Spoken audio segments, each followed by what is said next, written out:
সন্ত্রাসীরা জঙ্গিরা বাংলাদেশের সেই দূতাবাসে আক্রমণ করে তারা প্রমাণ করে দিল যে তারা একটি সভ্য জাতি কিনা।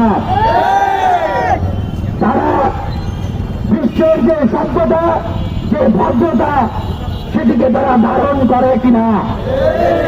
ভারতের মানুষের কাছে প্রশ্ন রাখছি, প্রত্যেকটি ভারতের মানুষের কাছে প্রশ্ন রাখছি, আজকে ভারতে যে ঘটনা হয়েছে এটি কি আপনাদের সভ্যতা এবং ভদ্রতার পরিচয় প্রকাশ করে কিনা?